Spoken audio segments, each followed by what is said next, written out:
السلام علیکم۔ میری عمر ابھی 20 سال تھی کہ میری سوتیلی ماں نے میری شادی کر دی۔ وہ جیسی بھی تھی مگر میرے لیے اس نے اچھا ہی سوچا تھا۔ میرے شوہر انگلینڈ میں اپنی فیملی سمیت رہتے تھے۔ میں بھی نکاح کے 6 ماہ کے بعد رخصت ہو کر انگلینڈ آ گئی۔ میں بنیادی طور پر ایک گھریلو عورت تھی مگر شوہر چاہتے تھے کہ میں جاب کروں۔ میں نے گریجویشن کیا ہوا تھا۔ مزید کچھ کورس کرنے کے بعد مجھے ایک اسکول میں نوکری مل گئی۔ دن پرسکون انداز میں گزرنے لگے۔ دیکھتے ہی دیکھتے خدا نے مجھے 2 بچیوں سے نواز دیا۔ میری ساس گھر پہ ہی ہوتی تھی اور بچوں کی دیکھ بھال بآسانی کر لیتی تھیں۔ بڑی بیٹی ثانیہ 4 سال کی اور چھوٹی بیٹی مہک 6 ماہ کی ہوئی تھی۔ انہی دنوں میری ساس کی طبیعت خراب رہنے لگی مگر وہ ظاہر نہ ہونے دیتی تھی۔ اکثر ثانیہ شکایت کرتی کہ دادو کمرے میں کسی سے بات کرتی ہیں۔ میں اس کو چپ کروا دیتی کہ فون پہ بات کر رہی ہوں گی۔ وقت گزرتا گیا اور میری چھوٹی بیٹی 2 سال کی ہو گئی۔ ان دنوں ساس بے حد بیمار ہو گئیں، حتیٰ کہ وہ کسی سے بات کرنا بھی چھوڑ گئیں۔ میں اس صورتحال سے کافی پریشان تھی۔ ڈاکٹرز نے ان کو ہسپتال میں داخل کر لیا۔ میں نے اسکول سے چھٹیاں لے لی اور گھر اور بچوں کے ساتھ ساس کا بھی خیال رکھنے لگی مگر وہ نہ بچ سکیں اور ایک شام خاموشی سے اس دنیا کو چھوڑ گئیں۔ مرنے سے ایک دن پہلے انہوں نے مجھے اپنے پاس بلایا اور اشارے سے قریب آنے کو کہا۔ میں نے ان کے منہ کے قریب جا کر سنا تو بولی، یہاں سے چلے جاؤ، یہاں مت رہنا۔ ان کی آواز میں نہ جانے کیا تھا کہ میں لرز کر رہ گئی۔ شوہر سے ذکر کیا تو بولے، ہسپتال سے جانے کا کہتی ہوں گی۔ ان کو ہسپتال اور دواؤں سے بہت الرجی تھی، اس لیے میں بھی یہی سمجھ بیٹھی مگر میں نہیں جانتی تھی کہ وہ ہم سے کیا کہنا چاہتی تھیں۔ اگلے دن ان کی موت سے ہمارا گھر کا گھر افسردہ ہو گیا۔ 1 ماہ ان کو پاکستان لانے اور تدفین وغیرہ میں لگ گیا۔ واپس گھر پہنچی تو نوکری کی فکر ہوئی۔ شوہر سے بات کی کہ نوکری چھوڑ دی جائے تو وہ بولے، اب بچے بڑے ہو رہے ہیں، اسکول میں تم ہوگی تو ان کی فکر نہیں ہوگی۔ میں بھی سوچ میں پڑ گئی۔ ثانیہ تو میرے ساتھ ہی اسکول جاتی تھی مگر مہک ابھی چھوٹی تھی، اس کے لیے ڈے کیئر کا انتظام بھی نہیں کیا تھا۔ پڑوسن ایک اچھی عورت تھی، اس کے پاس چھوڑ کر میں پہلے دن اسکول گئی۔ طویل غیر حاضری کے بعد کام کا لوڈ تھا۔ آتے آتے شام کے 4 بج گئے۔ بھاگم بھاگ بڑی بیٹی کو لیے پڑوسن کے پاس آئی، دیکھا تو مہک سو رہی تھی۔ بہت شکریہ ادا کیا۔ پڑوسن نے چائے پہ روک لیا، چائے کی طلب بھی تھی سو میں بیٹھ گئی۔ اس کا نام نیلم تھا اور وہ بھی مسلم تھی۔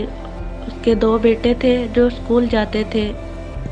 نیلم نے بیبی سسٹر کی تجویز دی۔ وہ کمپنی کو جانتی تھی جہاں سے بیبی سسٹر کی خدمات حاصل کی جا سکتی تھیں۔ اندھا کیا چائے 2 آنکھیں، میں نے فوراً رابطہ نمبر لیا۔ نیلم نے مجھے بتایا کہ کمپنی میں ایک مسلم لڑکی بھی کام کرتی تھی جس کا نام مریم تھا۔ اسی کو بلانے کا کہا کیونکہ نیلم بھی ضرورت کے وقت اسی کو بلاتی تھی۔ میں نے کمپنی کو فون کیا اور مریم کو بھیجنے کا کہا۔ کمپنی نے شام 8 بجے کا وقت دیا۔ میں بے چینی سے اس کا انتظار کرنے لگی۔ ٹھیک 8 بجے مریم آ گئی۔ وہ ایک سلجھی ہوئی لڑکی تھی، عمر 22 سال کے لگ بھگ تھی۔ وہ اپنا اور اپنی ماں کا پیٹ بھرنے کے لیے نوکری کر رہی تھی۔ مریم کا سارا بائیو ڈیٹا کمپنی نے بھیج دیا تھا۔ مجھے بھی وہ ایک مخلص لڑکی لگی اور میں نے اسے نوکری پر رکھ لیا۔ جب اسے معلوم ہوا کہ میں اسے مستقل طور پر رکھ رہی ہوں تو وہ بے حد خوش ہوئی اور اگلے دن صبح 8 بجے آنے کا وعدہ کر لیا۔ اگلے دن صبح وہ ٹھیک 8 بجے گھر آ گئی۔ مہک اسے دیکھ کر بہت خوش ہو گئی۔ وہ گھر سے جانا نہیں چاہتی تھی۔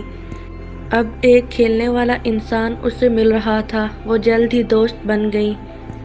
میں اور میرے شوہر بہت مطمئن ہو گئے اور اپنے اپنے کام پہ چلے گئے۔ مہک ایک خوش مزاج بچی تھی۔ وہ 2 سال کی ہو گئی تھی اور بہت باتیں کرنے لگ گئی تھی۔ پورے گھر میں بھاگتی دوڑتی پھرتی۔ ثانیہ اسکول سے آ جاتی تو دونوں مل کر بہت ادھم مچاتی تھیں۔ دیکھتے ہی دیکھتے 1 ماہ گزر گیا اور مریم نے میرا بھروسہ جیت لیا۔ وہ ایک اچھی اور مخلص لڑکی تھی۔